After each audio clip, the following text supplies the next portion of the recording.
Chicos, buenas tardes, ¿cómo están? Buenas tardes, Buenas doctora. tardes, doctora. Buenas tardes, Buenas tardes, doctora. Buenas tardes, doctora. Buenas tardes. Buenas tardes, Pues, doctora. como son varios grupos, vamos a empezar. No vamos a esperar ya mucho. El grupo de las rotulianas. A ver, Blanca. Levanten la mano quienes están de ese grupo. Ya. Blanca, Luz, Katia y Lenka.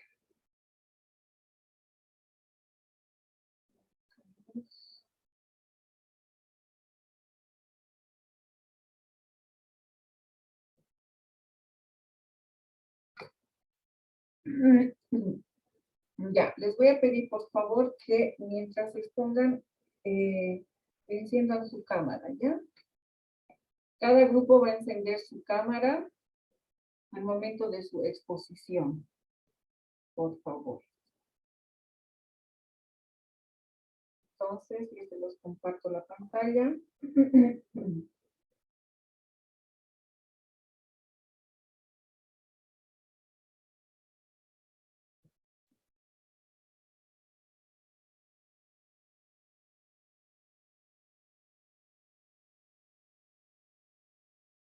Empiecen, por favor, chicos.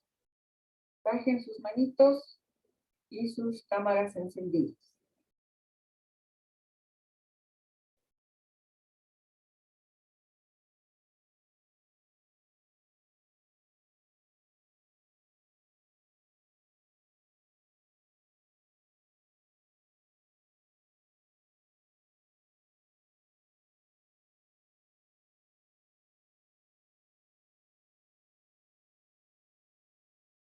¿Están, chicas?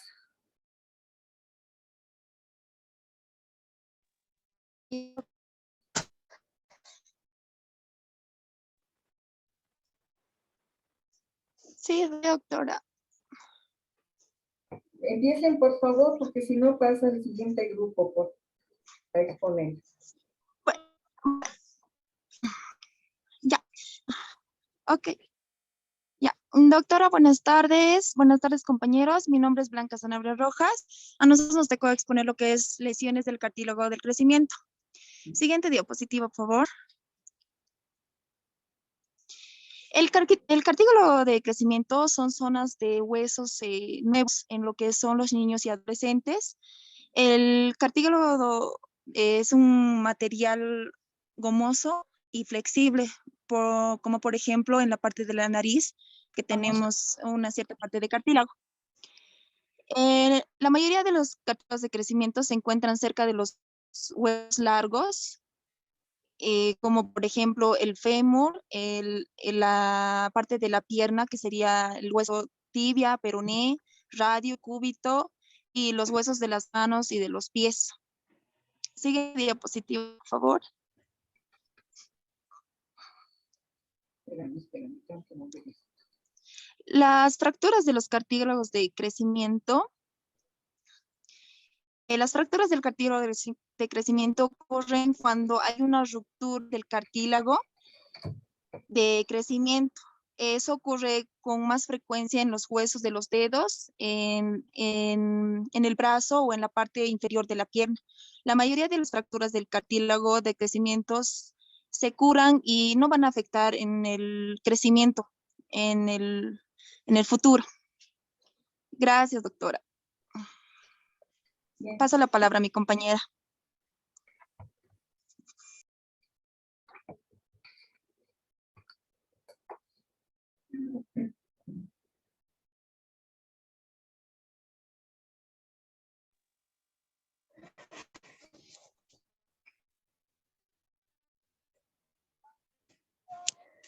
Buenas tardes, doctora. Los tipos de fractura del crecimiento. Las fracturas del cartílago de crecimiento se clasifican según el grado de daño a la placa misma. La fractura de tipo 1, estas fracturas atraviesan el hueso a nivel del cartílago de crecimiento, separado al extremo del hueso de lo que es del mismo cuerpo, y distorsionan completamente el cartílago de crecimiento. La fractura del tipo 2, estas fracturas atraviesan parte del hueso a nivel del cartílago y también quiebran parte del cuerpo del hueso. El tipo de 3, estos atraviesan una parte del cartílago del crecimiento y hacen desprender un pedazo del extremo del hueso. La fractura del tipo 4, estas atraviesan el cuerpo del hueso del cartílago y el extremo del hueso. Y el de tipo 5, estos ocurren debido a una lesión de aplastamiento en el cartílago, produciendo producto de una fuerza de compresión. Estas fracturas son raras. Podemos observar en la imagen, ahí está la fractura de tipo 1, tipo 2 y tipo 5. Siguiente diapositiva.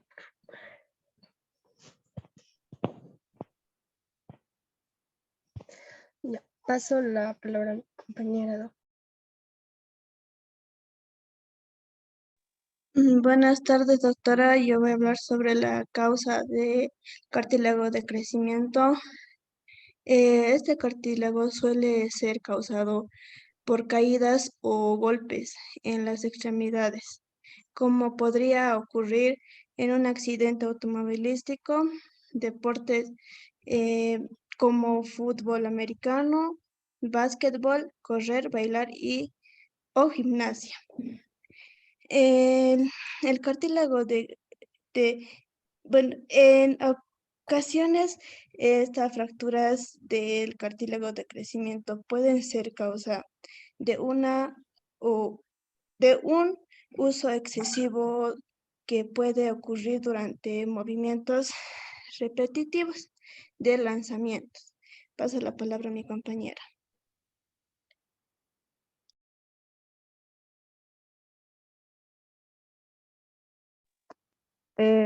Buenas tardes, doctora.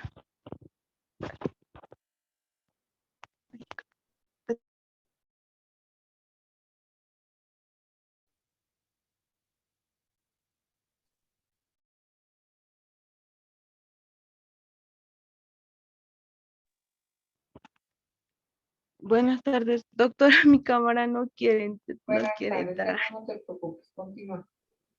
Está bien, doctora. Signos y síntomas. Los signos y síntomas de una fractura en el cartílago del crecimiento pueden incluir lo siguiente.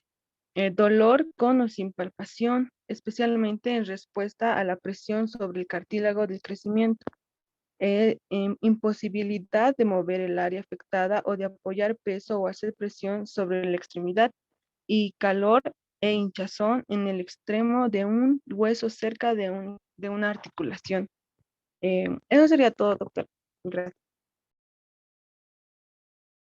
Paso la palabra a mi compañera. Buenas tardes, doctora. Continuando, voy a hablar acerca de lo que es el tratamiento para lo que es las lesiones del cartílago de crecimiento.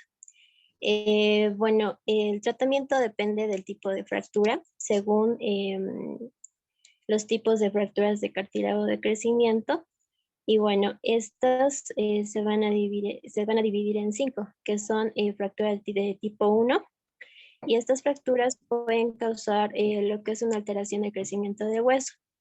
Y muchas veces pueden ser tratadas con inmovilización mediante un yeso. Pero podría ser necesario también un tratamiento quirúrgico.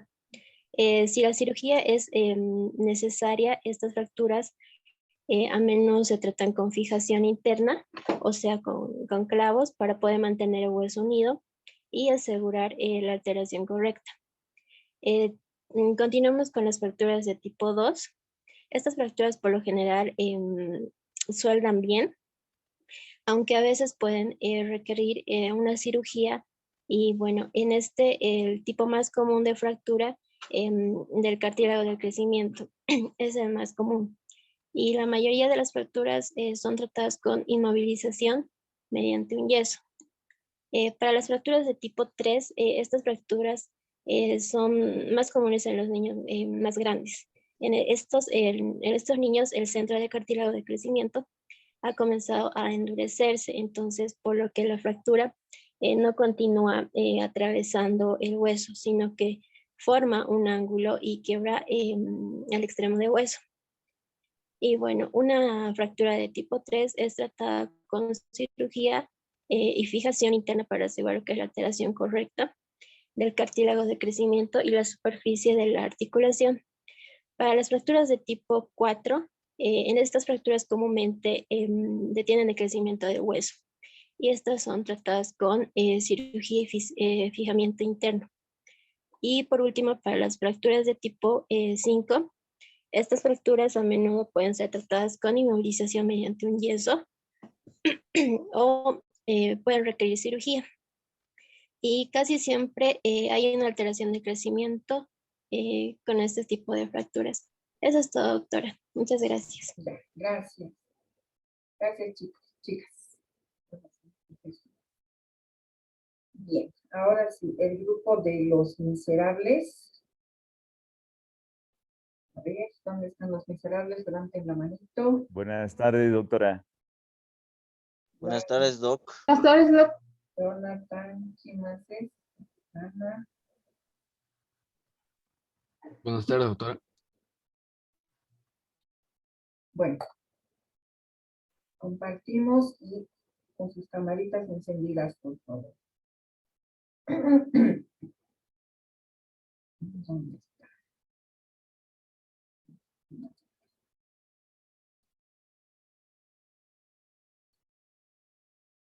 Ya. Buenas tardes. La parte que nos ha tocado es la espina bífida. Ya, Lainez, vamos no a te hablar- veo. ¿Dónde estás? Aquí, doctora. Ya. ¿Me ve, doctora? O... Veo tu sombra, pero no importa. Ok. Ok, doctora. Entonces, vamos a hablar acerca de la espina bífida. ¿Me puede pasar la diapositiva, por favor, doctora? Bueno, la definición de la espina bífida tiene, o hay varios tipos, ¿no? Uno es la mielodisplasia, mielodisplasia y la mielomeningocele. Bueno, los términos son un poco raros todavía para nosotros. La raquitis y meningocele, etcétera, ¿no? Es una malformación congénita que consiste en una anomalía del desarrollo de la médula espinal y la columna vertebral por medio de unas causas desconocidas durante la vida embrionaria. Y la más grave de todas estas es la mielomeningocele. Es la más grave de todas este problema patológico. Bueno, voy a dejar a continuación la compañera o compañero que sigue. Gracias, doctora.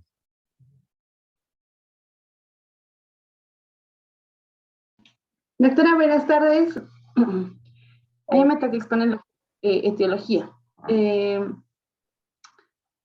En sí, los médicos no están seguros de qué causa la espina bífida. Se cree que el resultado es de una combinación de factores de riesgos genéticos, nutricionales y ambientales, con antecedentes familiares de anomalías del tubo neural y deficiencia del folato, que es la vitamina B9. ¿Cuáles son los factores que llegan a predisponer a que un niño llegue a nacer con espina bífida? Y esto es lo que se encuentra en varias investigaciones, en diferentes investigaciones. Puede ser por deficiencia de folato, ya que el folato es una forma natural de la vitamina B9, perdón, lo cual es importante para el desarrollo de un bebé. Se encuentra la forma sintética, se encuentra en suplementos y alimentos fortificados, también llamado ácido fólico. Y una deficiencia de folato aumenta el riesgo de espina bífida y otros defectos del tubo neural. También puede ser por antecedentes familiares. Parejas que han tenido un hijo con un defecto de tubo neural también tienen una probabilidad de ligeramente un poco mayor de tener otro bebé con el mismo defecto. Otro puede ser por algunos medicamentos. Se ha encontrado, bueno, por ejemplo, medicamentos anticonvulsivos como el ácido valproico parecen causar defectos del tubo neural. También lo predispone la diabetes, la obesidad. La obesidad antes del embarazo está asociada con un mayor riesgo de defectos congénitos del tubo neural y aumento de la temperatura corporal. Eso es todo, doctor. Ya. ¿Quién sigue?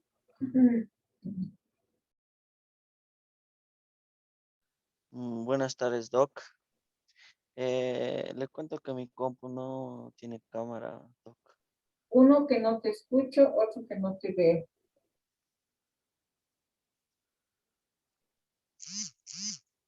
Le cuento que mi compu no tiene cámara, doctora. ¿Me Ya, ¿cuál es escucha tu bien? nombre? No te veo. Jonathan Riveros Méndez. Ya. Bueno, continuando con el tema, yo les mencionaré la clasificación de la espina bífida. Básicamente hay dos tipos de espina bífida o defectos del tubo neural, los abiertos y los cerrados.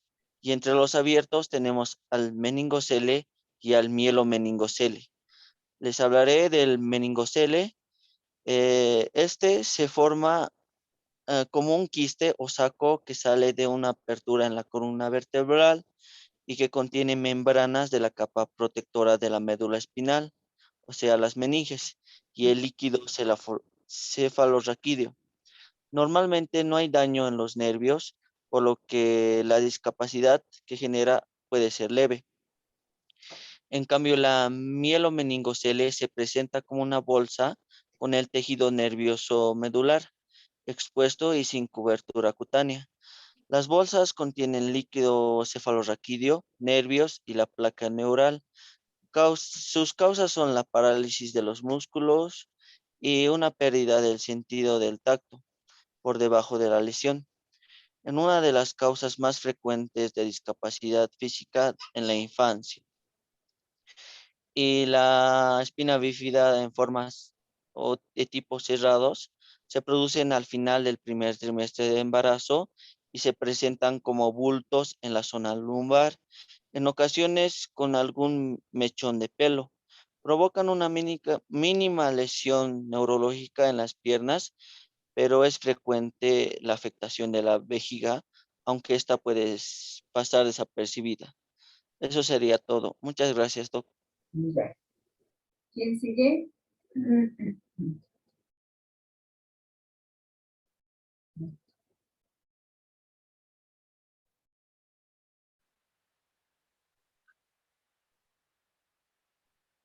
Yo, doctora, buenas tardes, doctora, buenas tardes, compañeros. Yo les voy a hablar, perdón, No hay problema, continúa. ya. Yo les voy a hablar sobre los signos y síntomas. Los signos y síntomas de la espina bífida, según el tipo varían según el tipo y la gravedad y también varía sobre los individuos. Existen dos tipos de espinas bífidas.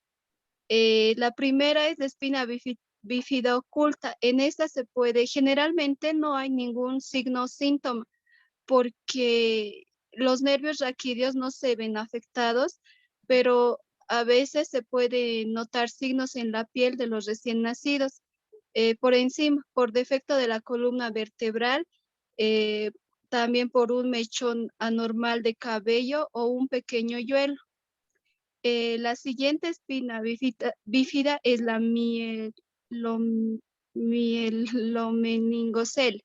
Este tipo de espina bífida es más severa. En esta se puede notar que el canal medular permanece abierto a lo largo de varias vértebras en la parte baja o media de la espalda. Otro signo es que tanto las membranas como la médula espinal o los nervios sobresalen al nacer formando un saco. Y eso es todo, doctora. ¿Quién sigue? Yo, doctora, ¿me escucha?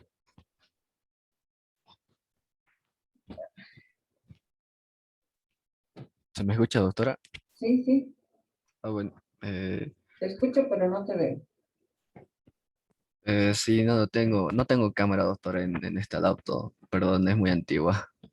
Ujú. Bueno, los tratamientos y las terapias comunes para los casos de espina bífida son la cirugía, la terapia física y la terapia ocupacional y la ortopedia. Bueno, cuando hablamos de cirugía, son las intervenciones quirúrgicas, ¿no? Que dependen en las afecciones relacionadas de cada individuo. Cuando el niño presenta meningocele, necesita una cirugía para proteger la médula espinal para futuros traumas. Otros pueden someterse, bueno, a una cirugía para mejorar o tratar los síntomas que impactan en sus caderas, pies o piernas. En la terapia física, bueno, esta intervención ayuda a que los niños con espina bífida mejoren su equilibrio y desarrollen su fuerza muscular y coordinación, especialmente si sus caderas, las piernas o los pies se han visto afectados por la enfermedad. En la terapia ocupacional se trata de un tratamiento que se centra en el fortalecimiento de la motricidad fina que ha sido afectada por la espina bífida. Y la ortopedia es un corsé que da soporte a las extremidades inferiores afectadas y con frecuencia a la columna, lo que fomenta una función máxima y evita mayores malformaciones. Eso sería, doctor. Ya. Ok.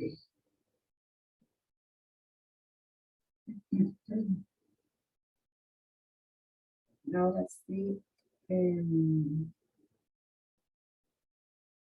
Ahora aquí tengo una duda, chicos, porque hay 3 grupos, si no me equivoco, con el mismo nombre. Ahora, ¿a quién les ha tocado displasia de cadera?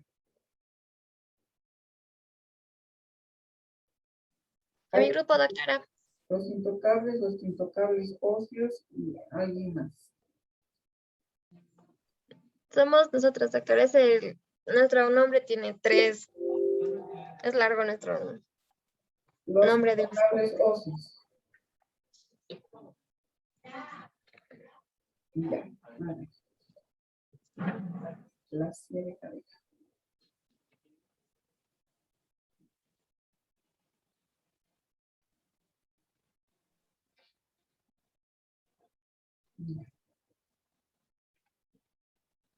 Ya, sus camaritas encendidas.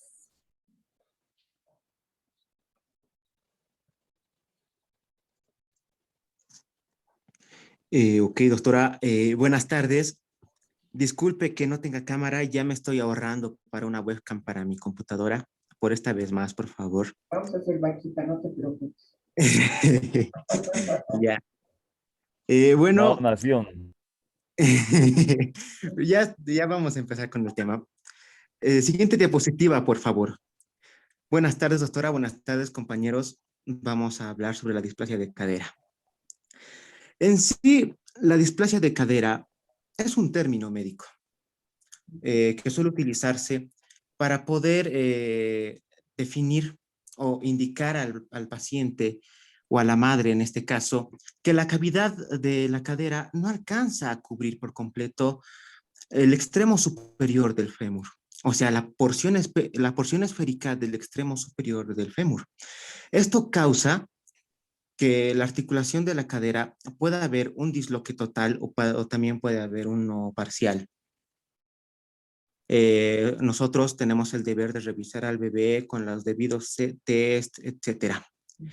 Obviamente, existen casos en que los niños mayores y también adultos jóvenes no tengan, o sea, tengan una displasia leve y que no se pueda ver o que no se pueda sentir o que no haya signos en la etapa de la niñez.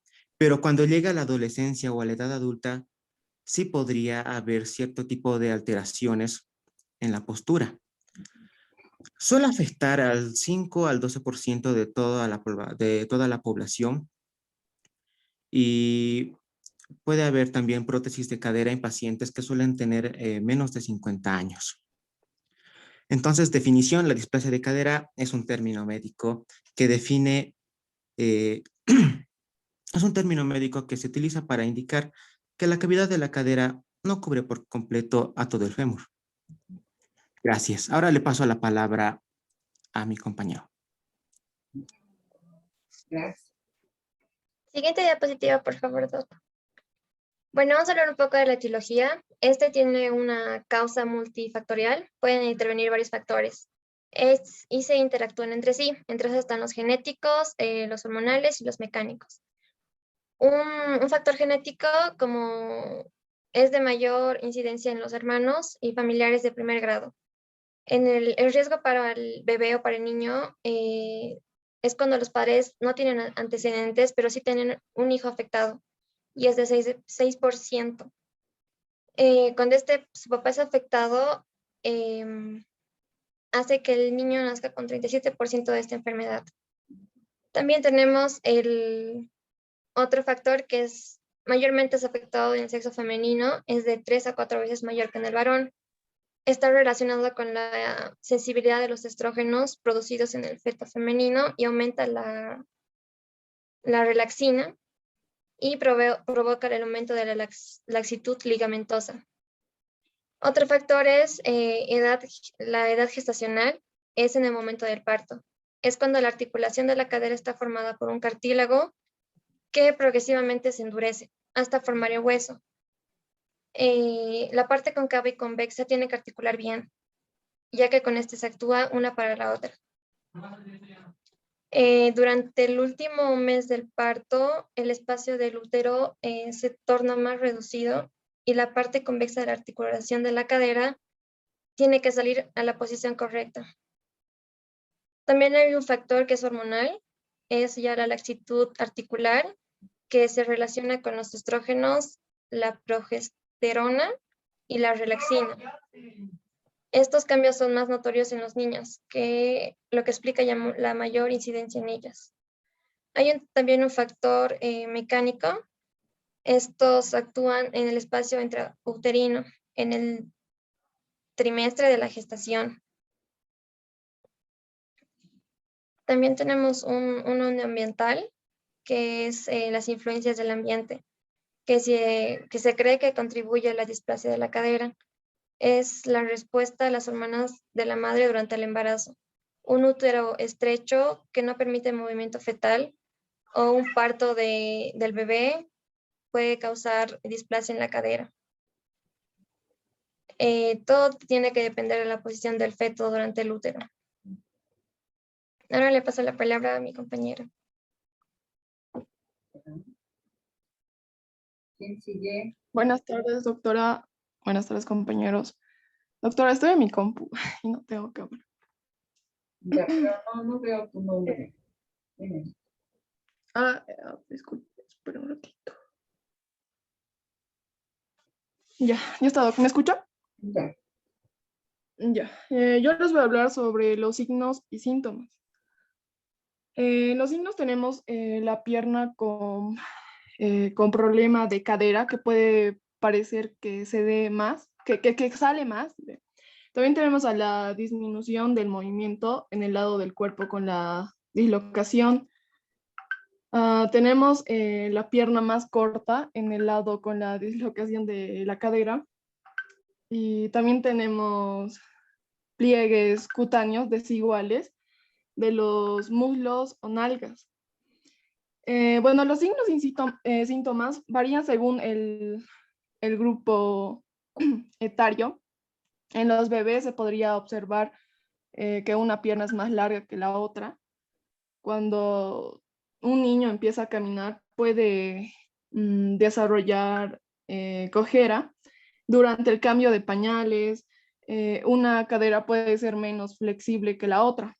En los adolescentes y en los adultos jóvenes, la displasia de cadera puede ocasionar complicaciones dolorosas, como la osteoartritis o desgarro del labrum de la cadera.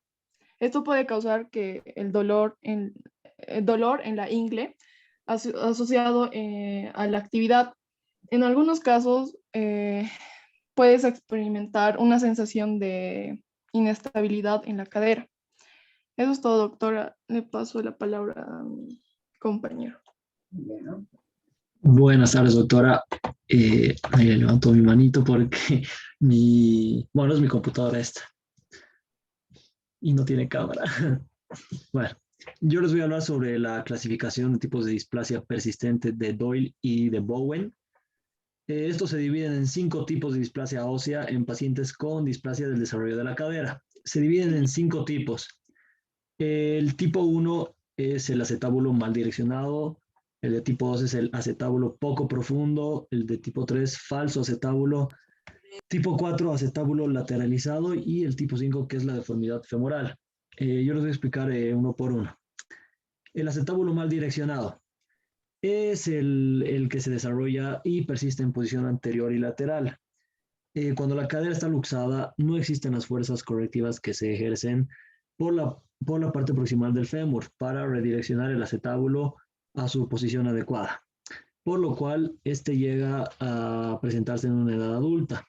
Se presenta entre 15 y 30 grados de anteversión y aproximadamente 45 grados caudalmente. Si el acetábulo persiste en anteversión exagerada, después de ser reducida la cabeza femoral está inadecuadamente cubierta en la parte anterior y lateral, especialmente cuando la cadera está en extensión y abducción. Además, los estímulos para el crecimiento de la acetábulo disminuyen ante la ausencia de, permaneciendo el acetábulo poco profundo, engrosado y oblicuo. El acetábulo poco profundo es el que proviene de la inestabilidad articular. El deterioro del crecimiento del labrum reduce la profundidad del acetábulo, considerando el acetábulo como una copa hemisférica. El acetábulo poco profundo se ve como una sección semiesférica de gran radio. Ahora les voy a hablar del falso acetábulo. Este es una cavidad recubierta de fibrocartílago ectópico, creado por la estimulación mecánica de la cabeza femoral, que estaba luxada contra el ilium. Y por último, la lateralización de la cabeza femoral, que se presenta con una ampliación del acetábulo medial y una ossificación de la cavidad, ya que debido a una larga permanencia de la subluxación lateral. Ahora, al grado 4. En el grado 1, la migración de menos del 50% del tamaño de la cabeza, entre 50 y 75%. En el grado 3, la cabeza femoral asciende entre el 75 al 100%.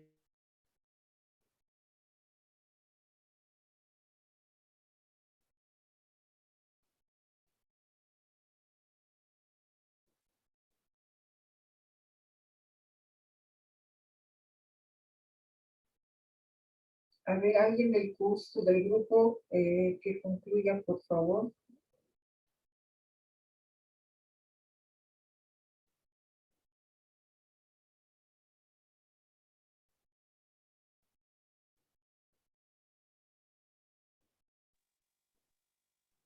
Buenas tardes, doctora. Buenas tardes. Disculpe, el grupo ya ha terminado porque nos toca el mismo tema que está exponiendo el grupo, pero yo soy de otro grupo. No, no ha terminado todavía. Ah, ya, va a disculpar, doctora. Gracias.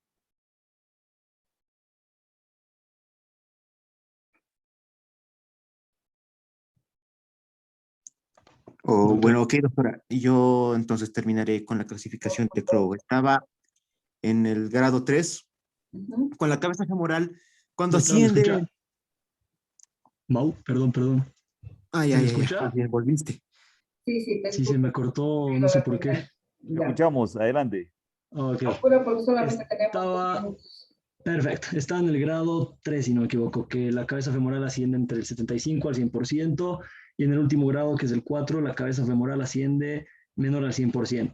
En la clasificación de Arthrophylakides existen 3 tipos. La displasia tipo A, que es la cabeza femoral está dentro del acetábulo, pero se puede tener una insuficiencia del techo. En la de tipo B, la luxación baja, el nuevo acetábulo se continúa con el original, y en la de tipo C, la luxación alta, es un acetábulo totalmente independizado del verdadero. Ahora sí, muchísimas gracias, doctora. Ya. ¿Alguien más me falta? Sí, doctorita, yo con el tratamiento. Ya, nos apuramos. Siguiente diapositiva, por favor, doctorita. Ya. Ya. El tratamiento de la displasia de cadera, depende de la persona afectada y también de la magnitud del daño que tiene. Los bebés generalmente se tratan con un dispositivo de inmovilización, como ya conocemos el arnés. Este es el arnés de Paplik. Mantiene la parte de la bola de la articulación firme en la cavidad durante meses. El objetivo del tratamiento de la luxación congénita es obtener una cadera reducida, sin deformidades residuales, y también evitar las complicaciones y secuelas. Algunos niños presentan solo una inestabilidad de la cadera, durante las primeras semanas de vida. En muchos de ellos, la inestabilidad desaparece de forma espontánea. La conducta que uno tiene que seguir